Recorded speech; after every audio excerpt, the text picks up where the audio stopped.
Welcome to One Work, Five Questions with Donna Vitek. That is um, I, and Dr. Mark Holowchak. Almost forgot your name.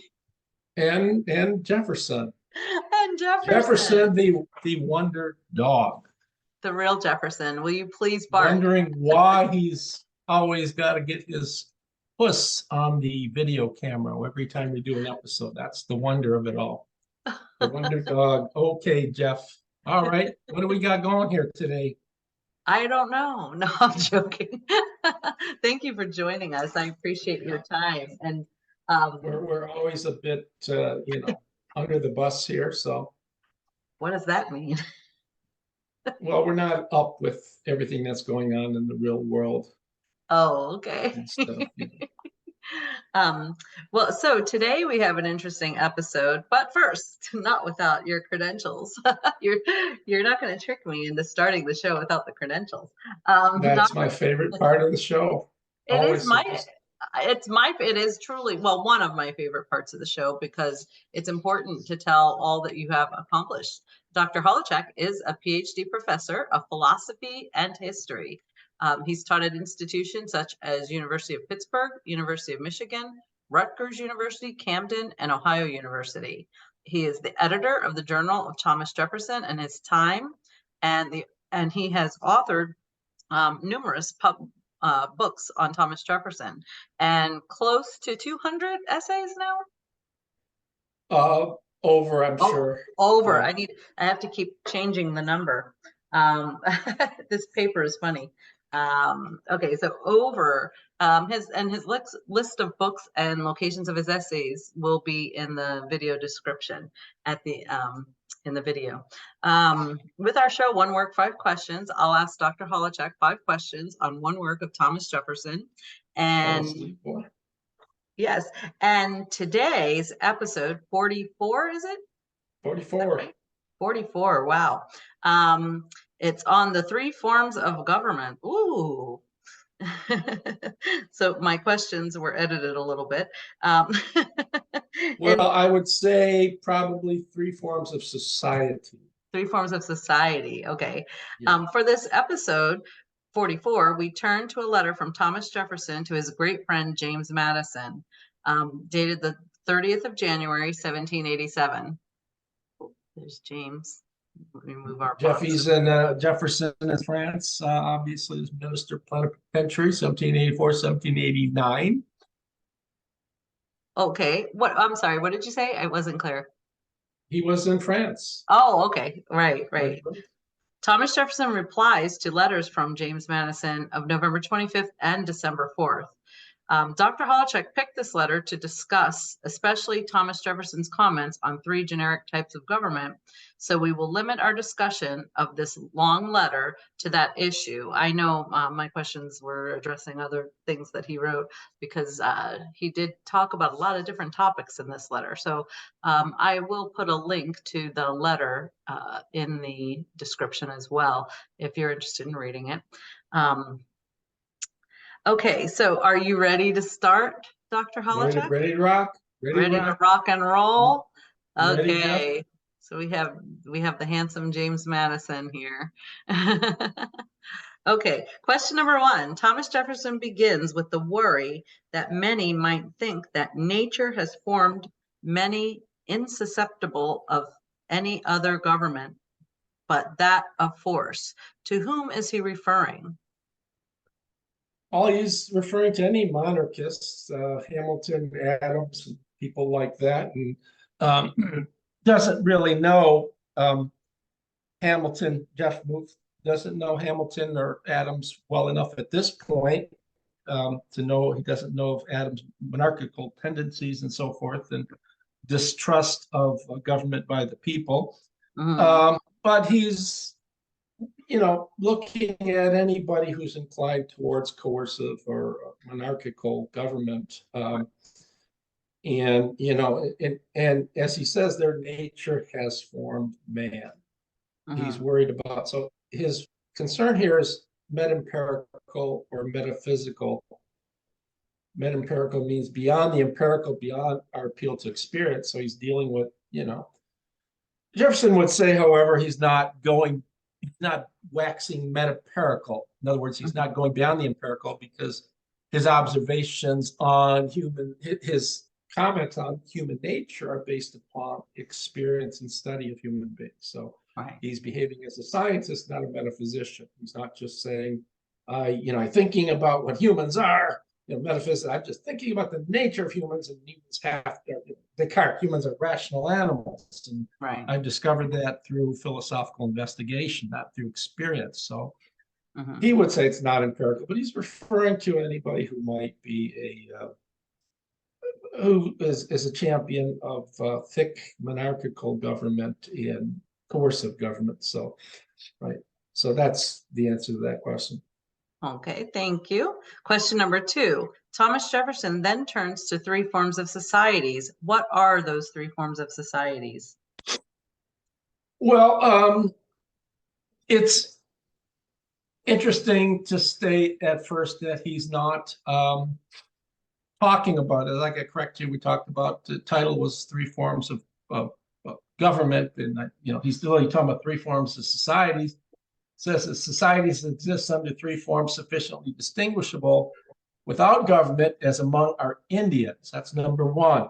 Number 2, under governments wherein the will of everyone has a just influence, as in the case of England in a slight degree, and in our states in a great one, under governments of force, as is the case in all other monarchies and in most other republics. So he's talking about how in the United States and to a lesser extent and in England, you have a government in which the will of the people has an expression. And he concedes that that is the case to some extent in England, but England still has a monarchy. The United States doesn't. The United States has a president. So he talks about these 3 different types of societies. And one might expect him to make a political statement, talk about different polities, as Aristotle does in his Politics. Aristotle talks about government by the one, whereas when it's a good government, you have a monarchy. When it's a bad government, you have a tyranny. And he says government by the one is the best form of government when it's good, when you have a good king. And when you have a bad king, when it's a monarchy, when it's a tyranny, you have the worst form of government. Then you have government by the few, the atistoi, by the best. Atistoi is the nominative masculine for best men. So if you have the few, it's second best form of government when it's an oligarchy. When you have honest few, and then when you have corrupt few, you have an oligarchy, government of the few. And then he talks about polity and democracy, government by the many. When it's good, it's he calls it a polity, politia. When it's bad, he calls it a democracy. And he thinks the best government is the government of a king, and the worst is a tyrant. In other words, an individual can make for the best government or the worst government. The least worst is a democracy and a polity. When government by the people is good, it's it's going to be called a polity, but when it's bad, it's going to be called democracy. But in which case, it's not going to be terribly bad because the errors of the people in some weird sense will be canceling themselves out. He probably doesn't really think that much of democracy or polity or government by the many. But those are the 3. Those 3, I mentioned that not to take readers unnecessarily back to the Aristotle, right, 4th century BC, but because Aristotle's division is known by everybody in Jefferson's day and studied meticulously, as well as Plato's works on politics, like his Republic. So everybody knew of Plato's, and Montesquieu and all people, have Aristotle in the background whenever they're talking about different types of politics. Jefferson's not talking about political views here. He's talking about societies, in other words, how people can come together and live together, whether this will work. So he's got those 3 that he talks of here too. That's Okay. that. Those are the three. Okay, thank you. Question number 3. Thomas Jefferson obviously has a preference for the second, wherein the will of everyone has a just influence, but it too has its ills. Can you say more about that?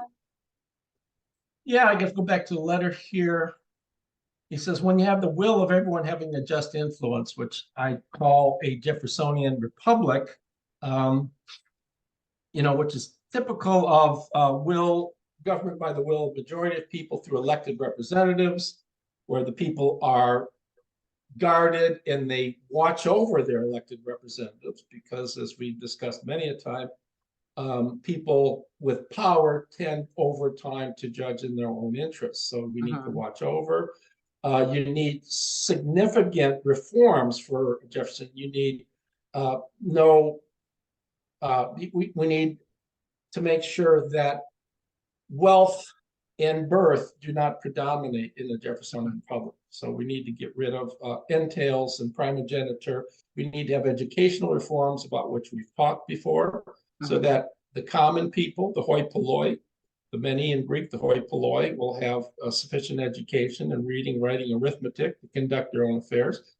And you need religious reform so people can worship as they deem fit, where you don't have government partnering with, in England, partnering with Anglicanism, for example, and making everybody pay some tithe or some small percentage of their salary to the Anglican Church, even if they're not Anglican. So Jefferson realizes for a republic to work, you have to have all these sorts of reforms, right? Yeah. So the question was a second one. So what does he say? Talks of,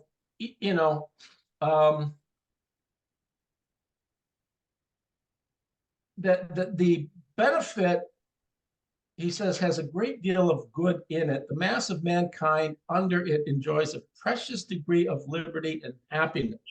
And I've always argued, I just finished and sent out my book, Disease of Liberty. And so liberty for Jefferson is always in the service of happiness. But in that book, I described liberty as a force, like gravity. It's a real thing, because Jefferson makes so much of it. That's a very strong claim, by the way. Yeah. Liberty is a real thing. It's not just a word we describe. We use it to describe a situation when people can do what they want to do without governmental interference. So liberty is a force that moves people in a particular direction in history. So we have liberty and happiness, but he talks of its evil. So it's going to be great because we can be free to do whatever we want to do in some measure.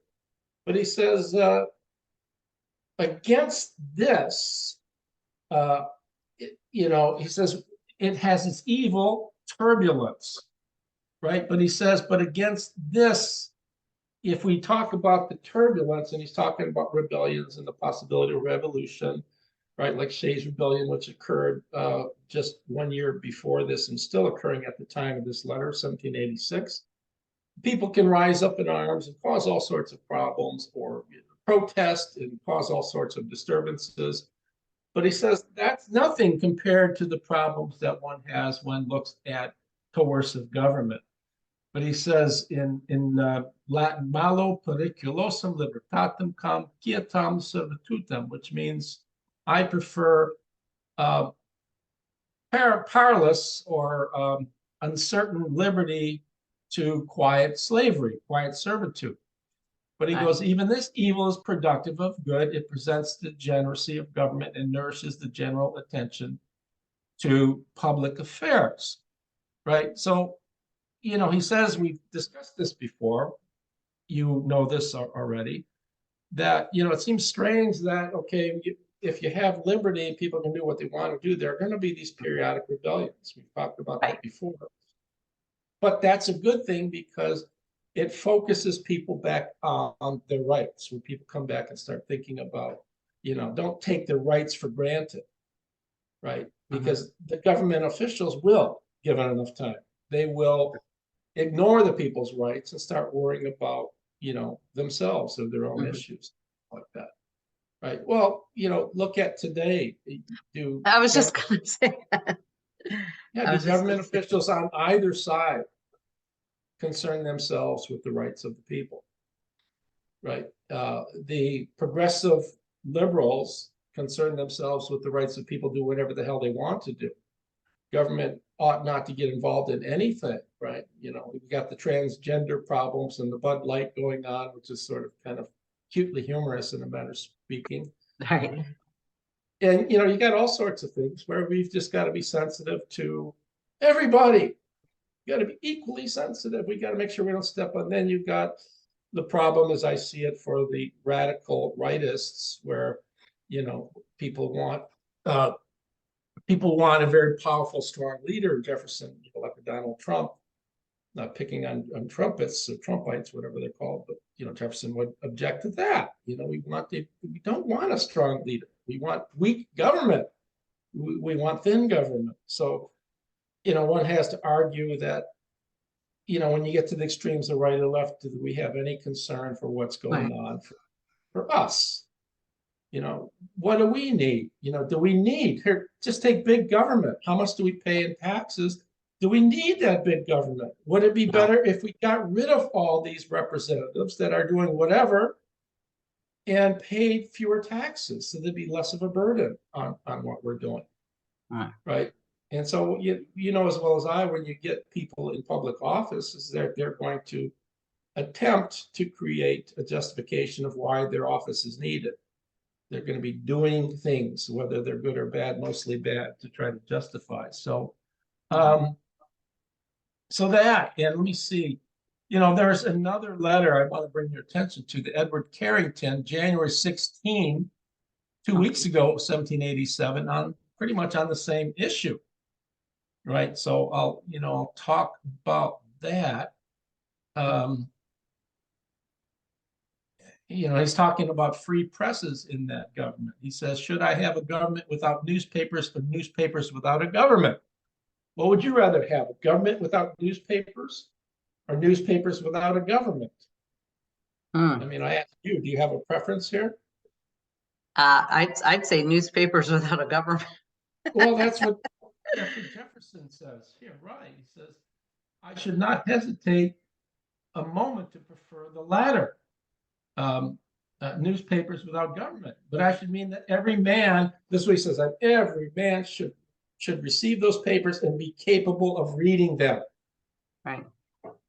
And this is perhaps part of the problem that you have with immigration of people from Mexico and so forth, and other people. Well, if you want to be, I don't want to get into this, but if you want to be full citizens, you ought to know American culture. You ought to know English. Jefferson, I think, would say something like that. Right. So, yeah, it's got its problem, but that problem, you know, and I say elsewhere when he talks about the possibility of revising the Constitution every 19 years. We talked about that, right? That prevents rebellion. People don't focus on that enough or don't pay enough attention. Why do we need periodic overview in refurbishing, if you want to call it that, of the Constitution, to keep up with the wisdom and the needs of the people? Right, so right. And if once we do that, right, we're going to diminish. We're going to militate against any possibility, not any possibility of the probability of numerous revolutions and so forth. Right. So, right. Turbulent liberty is better than silent coercion. Yeah. Look, and just to say, look what's going on in Russia. Like, if you speak up, one lady early on in the war had a blank, empty sign that said nothing, and she was thrown in jail for that.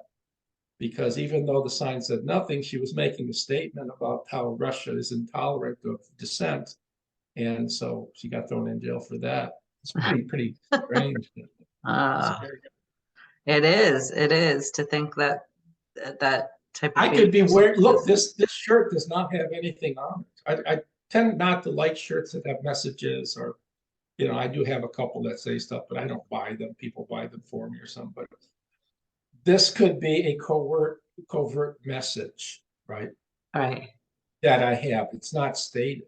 But what if there's implicitly stating something by not having anything on my shirt.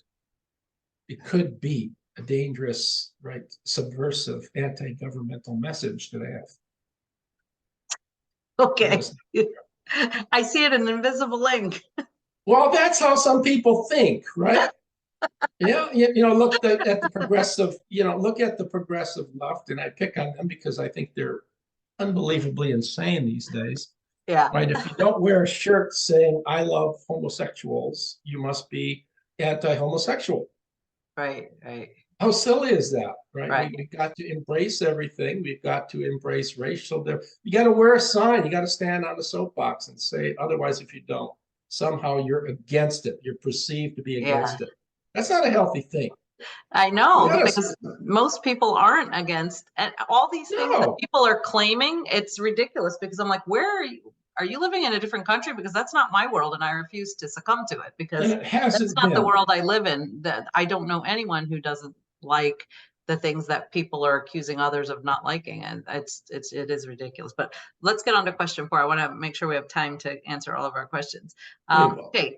Given his detestation of large and coercive governments, which is worse, societies without government or those with too much government? Which we kind of answered that already. I think you answered that with the Well, then if I did, then what do you think he would say? Which is worse? Societies with too much government. Yeah, and he doesn't say that here. He says without government among our Indians, under governments of force. But what, as in all of the monarchies other than England's monarchy, what he really means in some sense is societies without laws as Native Americans, and societies with too many laws, with the surfeit of laws. Meaning, following the Freudian notion, the number of laws in many respects is just going to be indicative of coercion. Wherever you have a coercive government, you're going to have to implement and put into effect numerous laws to make sure that people aren't doing the sort of things. All over the place, you're going to have law after law after law after law. Yeah, it just gets to be too much, too smothering, and that's I see that. And he says in the letter to Carrington 2 weeks earlier, I am convinced those societies as the Indians, which live without government, enjoy in their general mass an infinitely greater degree of happiness than those who live under the European government. So compare coercion to the Native Americans, as we say today. He says they're infinitely happier, but there's a problem, right? He's not talking about British governments. Among the former, public opinion is in the place of law and restrains morals as powerfully as laws ever did anywhere, right? So in the Native American culture, where you live in small societies, there's no need of laws. You have shame and guilt. Right. He talks about elsewhere, he uses shame, where they shame you through your sense of morality, that you did the wrong thing, you behaved cowardly or some such thing. And that keeps the society sort of glued together. He says, among the latter, coercive, like France, under pretense of governing, they have divided their nation into 2 classes, wolves and sheep. I do not exaggerate. This is the spirit. This is the true picture of Europe. And I think in the letter to, does he say wolves and sheep in this one? In the letter to Madison, I'm trying to look here. No, yes, he does. To have an idea of the curse of existence in these last, they must be seen. It's a government of wolves over sheep. Right. Yeah, I remember reading that. We keep you in line through force. Through, if you don't do, you're going to be jailed. You're going to be executed. You're going to be so forth. And so that answers that question. I think I answered that question. So clearly, coercion is much worse than no law.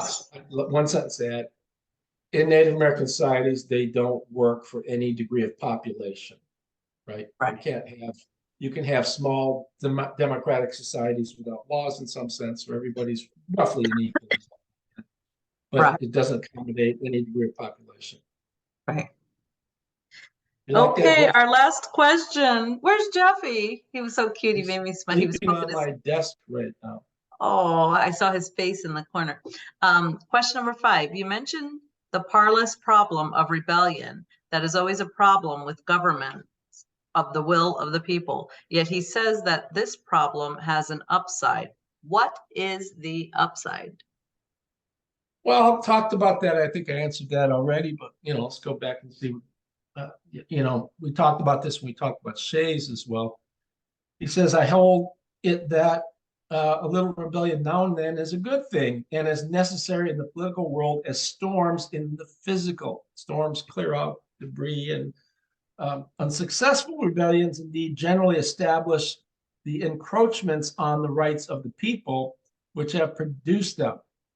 An observation of the truth should render honest Republican governors so mild in their punishment of rebellions as not to discourage them too much. It's a medicine necessary for the sound health of government. Basically saying, if we understand that, we can have coercive governments where there's so many laws. We can't have no laws as in Native American societies because we have too many people. Right. So we need to have elected representatives and as few laws as possible. One of the problems when you have weak, thin government is you're going to have pockets of disturbances, here and there. And you just have to understand that. But it's just a consequence of having thin government and representative government. So you have to understand that that's going to happen. Right. Now, the alternative is coercive government where you're quiet and, you're not free to do anything. But freedom, Jefferson thinks, is part of the essence of human organism. We are free by nature. And nature in itself, through the evolution of the human organism over time, right? And he says he can see that occurring if you make a trip from the western parts of the United States, which were not that western at the time. You see Native American tribes, then you see hunting and gathering, you see farmers, and then you see people at the small urban coastal centers where they're fishing and things like that. So you see this sort of development. And I think he thinks he'd say you see an unfolding of liberty. He's not talking about big cities, because then you get into coercive government and all the trappings of big cities like whoring and drinking and gaming and all that bad stuff, right? That most people consider to be tremendously fun. So he says it's a medicine necessary for the sound health of government, right? So that's that. We've talked about that, but it's a problem, but it's not such a bad problem because, as he says before, it gets people to recalibrate their brains, stop worrying about making money, and start thinking about losing rights. Now, liberty is a funny thing. I say this in my new book that's yet to get published. I just sent it out to another publisher today. When it's there, you don't notice it.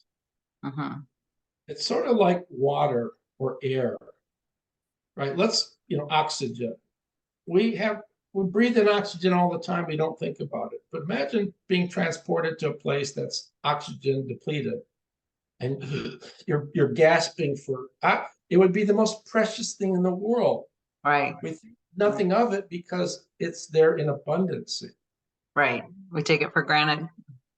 In my book on Stalin and the Ukraine, I talk about that, and I give examples of 3 Viktor Kravchenko, Lev Kopelev, and other people who had been avid Russian Bolsheviks as young men, as komsomols. And it's funny how when each person finally gets to the United States, I'll mention the same thing. It's just like you can't put it into words. It's not just a different culture, it's a different world. Right. You've lived all your life under such suffocating coercion for everything you do. For every person, there is a thick file of everything you do. Every person is encouraged to inform on every other person. And that's how society works in Stalinist Russia. Every person is expected, and if you don't inform or rat on another person, you're expected to be anti-Bolshevik, an enemy of the party. Go from that environment where people are everywhere you look. I had a family member in the 1980s, and she was a young woman came from Ukraine. She visited my grandmother when I was living there or visiting, and she didn't want to talk. And she's looking for cameras or bugs, right? Microphones hidden in my grandmother's house. Right. And I was flabbergasted by that, to think, okay, is that the norm? So if you say anything about the conditions in Ukraine at the time, you might get reported and go to jail, go to a prison camp. It's so scary. So think about that. We don't think about liberty, right? The liberty to do whatever we're doing today. Yeah. And then you go to, and this is where, I was a fairly liberal person, Democrat. I'm neither Democrat nor Republican today. But damn it, every one of you assholes out there should stand and put your hand on your heart when, before a contest or something. This country, and people who want to say that this country has been terrible to Black people. Look, the founding fathers gave us, Jefferson especially, all men are created equal, and he said Blacks in his initial draft.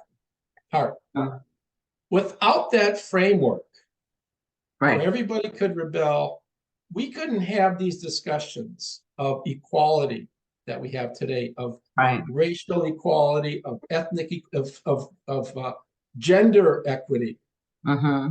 Now this is confusing me because we have about 1,800 different genders today instead of 2, instead of just male and female. I'm not picking on people who might be of a different gender, but they're biological oddities. But today it seems like, didn't you just show me an application for a job where there were like 7 different alternatives for your gender?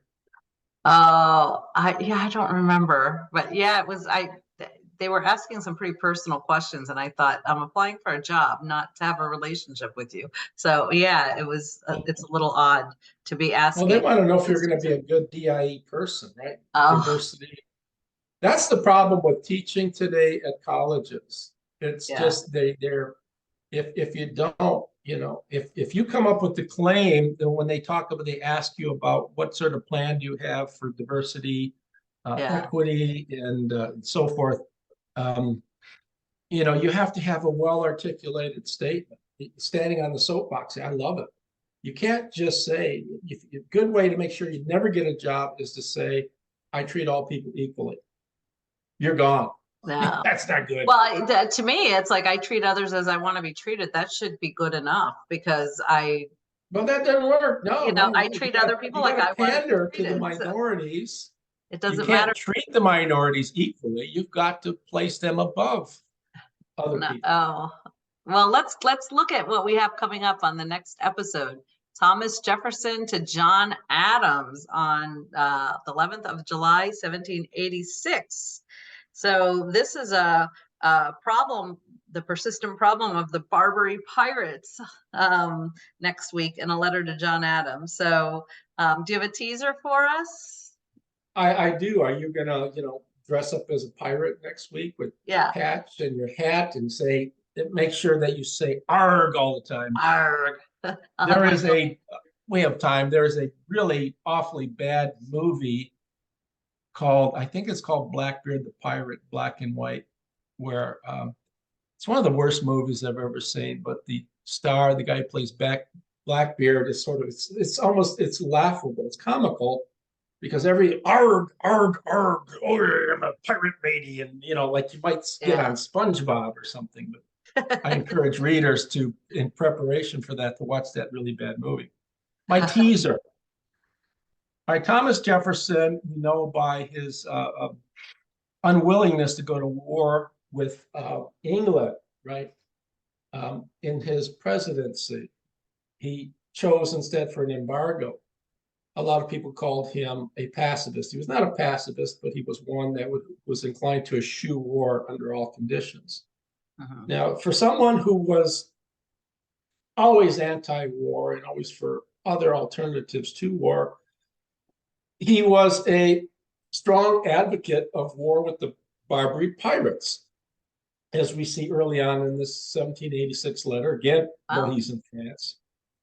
And we'll talk about his actions against the Barbary pirates as president. So why is someone who's anti-war, pro-war when it comes to piracy and the Barbary pirates? How's that for a teaser? Oh, they must be some tough characters then, I'm guessing. If he thinks that's the only option. We'll talk about that next time. Well, I mean, I think the thing is everybody's looking forward to seeing you with your pirate hat, your plastic sword. My hook? I need a hook. I don't have a hook. And you need a peg leg. You need to walk in with a peg leg. So sever one of your legs. Okay. Yeah, I'll do that for the show. Feed it to your dog, and come in like a pirate and a lot of args. Okay. I think you'd be a more convincing pirate than would I. So I tried to do that. Readers would see right, listeners would see right through me. Yeah.